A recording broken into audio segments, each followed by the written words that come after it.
Hello and welcome to another SmurredP video, and today we are looking at X Factor by Peter David.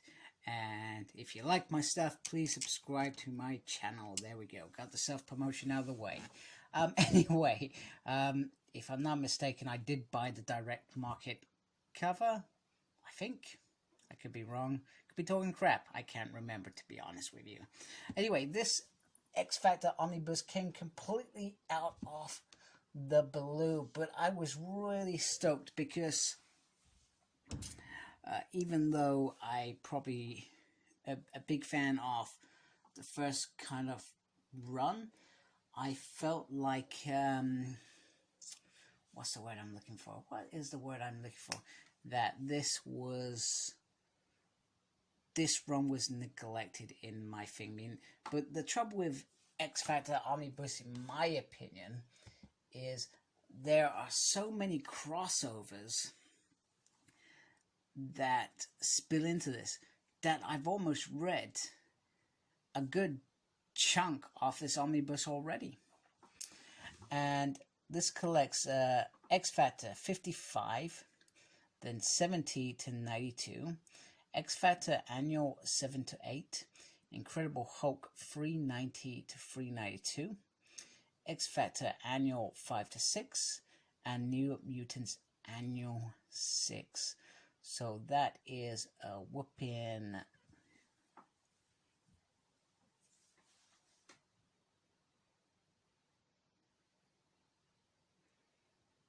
I've counted 31, but I'm sure it was 32 issues that I counted at it. And I'm really sorry, I completely forgot how many I counted.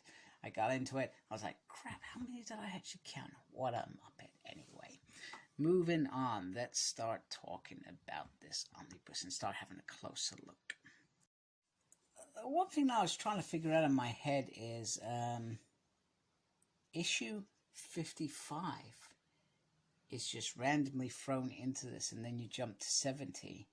And the only thing that I can think of is that it ties up with other plans they've got to include X Factor in some form of way. Now, I know that Near Mint Collections did the whole mapping of this, but it just felt really bizarre to me, and I was just trying to figure in my head, because there's a lot of X Factor collected throughout the X-Men omnibuses, and the only thing that I can think of is that there'd be a prelude to Mutant Massacre. It makes the most sense. I still hope they continue with the Uncanny X-Men omnibuses anyway, but I feel like that's a good direction, and I feel like the way that they could do it is that they do a small omnibus of the missing X Factor issues, because you go from X-Men Inferno straight to Jim Lee's, and there's no X Factor in there. So would you fill in a small X Factor omnibus there? I'm not sure. I guess we'll find out. There's some grand plan that we're not privy to, but we will find out. Anyway, this was very, very nice. The thing that I don't like about Volume 1 is I feel like they should have just gone straight back to the beginning and just done, I guess, what I would have liked them to do in terms of having it all together, because X Factor is quite a reasonably huge story. You know, it's over 100 issues and can get quite complicated, especially towards the latter part of this run of its second gen. But I also feel like there's a real light here in terms of the fact that it's got, sorry, let me start on camera, apologies, the fact it's got Peter Davison aligned up to this, because this, once he came on board, he took this to a whole new level as far as I'm concerned. There's hope that we get that third X Factor outing with Madrox's team, because I'm not gonna lie, that was my favorite incarnation of X Factor. More than this team, more than the original X-Men's team, and pretty much can just shape this a little bit better. I'm not sure that I did anything there. It's got all the creators here. Nice picture there. And then it goes into X Factor 70 and goes all the way through. And X Factor 55 is right there. So back in June 99. So it's not even at the forefront of this. It goes straight back to the beginning. Now, I'm also bemused that it's got the Mirror Island epilogue in here, where it finishes up and the original team disbands, because I guess it's kind of like the introduction to these guys. I guess that could be the only thing that I could see why that makes sense. But it just seemed a little bit bizarre. Now, I'm not going to try and remember all the issues in here because I simply can. But all I can say is I'm very excited to be rereading this run. I read it probably like nearly 15 years ago. Back in 2007, they did like the soft cover books, and they only did 4 volumes. So there's a chunk of this that I haven't read as well, and then there's a chunk of it that I've probably read numerous times in events, etc. But I do like that they've kept those issues together, even though they split off into an event, and you're pretty thinking, what on earth does this guy do with anything else? You know, it makes no sense. And I think it was around issue 8 that sort of stuff started happening, crossovers, etc. Incredible Hulk. I've never read that crossover, so like I said, very excited. I'm always a big fan of early 80s art as well. I felt like it was, I don't know, at its purest. Maybe that's a weird thing to say. Oh my goodness. Who gave this man a camera? And the worst thing was I actually switched the camera off. What a donut. Anyway, moving on. So we've got tempo. Like I said, I couldn't even tell you what some of these stories are about because it's been so long since I read them. The ones that I have read.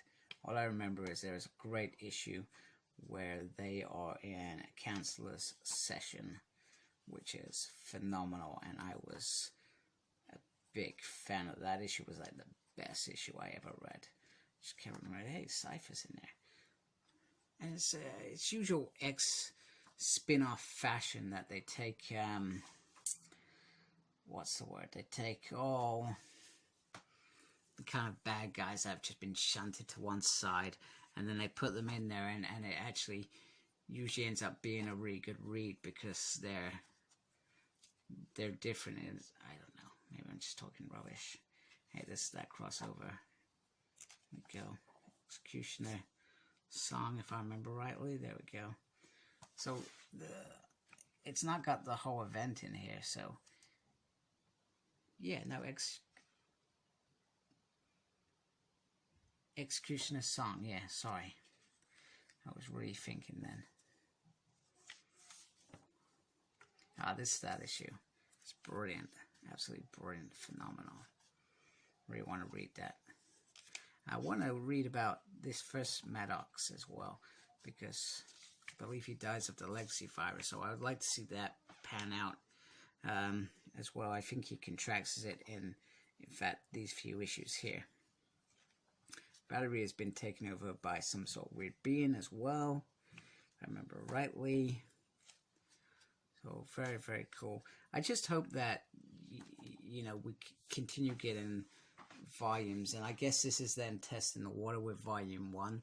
And one thing that I say that I'm still disappointed that we haven't got Cable and X-Force, I guess, volume 2, because it started so well.